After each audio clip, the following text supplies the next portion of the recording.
Hey class, Mrs. Gilling here to go over your project 4. But before we do that, let's go to our joke of the unit. I know you love it. I do. I bet you do too. Alright, so I found this one while I was doing a Google search today and it made me chuckle. Here you go.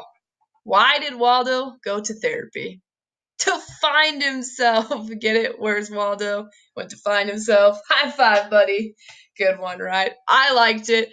If you didn't like it, well, at least you get to do a project. Maybe you'll like that. So for our Unit 4 project, we are doing a presentation on brain injury. And here, straight out of FlipSwitch, is the prompt. It says, your assignment for this project is to create a presentation on brain injury.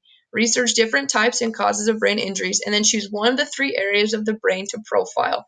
Now, I want to clarify this a little bit because I feel like this prompt is a little bit misleading. That's in FlipSwitch. You're not writing about a whole bunch of different parts of the brain or a whole bunch of different injuries. I want you to pick one brain injury to write about. So do research on a bunch to see which one intrigues you the most, then pick the one that you like the best and do your whole project on one brain injury. Okay, I'll say that again so remember, one brain injury. And this is what you're going to do. You must identify the type of brain injury and how it could occur. Next, state in which part of the 3 sections, hindbrain, midbrain, or forebrain, the injury occurred.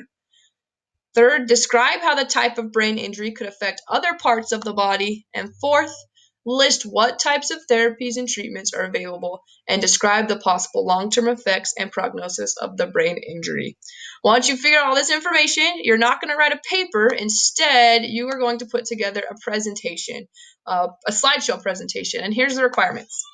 You need to have at least 8 to 10 slides. That includes an introduction slide, so essentially a title slide.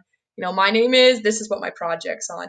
6 to 7 topic slides. So that's the information we just talked about. In the last slide we did, the things you're going to research, you're going to put that on slides.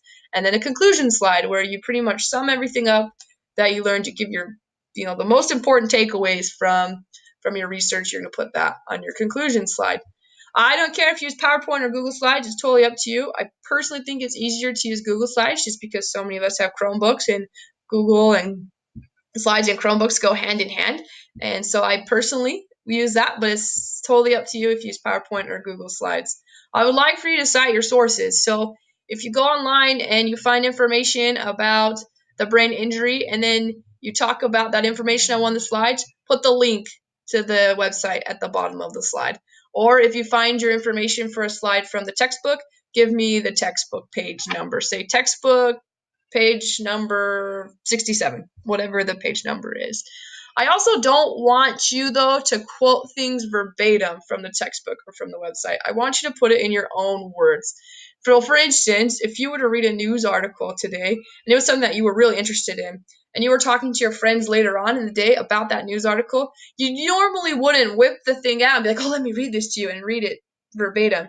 You would give them a summary of what it was talking about, an overview, and in your own words, you would tell them. That's what I want this to be, in your own words.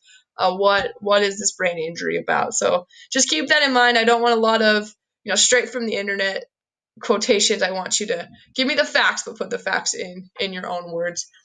I want these to look nice. So have at least 5 pictures, not 5 pictures on one slide, spread them out, but at least 5 images. Pick a theme. So something like this is a theme. They're pretty easy to put in. I'll show you in just a second how you can do it in Google Slides. And then have fun with this. If it's something that you enjoy, making these presentations, then go for it. You can put transitions in, animation, sounds, whatever you like to do. But these right here are your basic requirements. Let me exit out real quick to show you just some tricks here in Google Slides. So I made this whole presentation myself in Google Slides.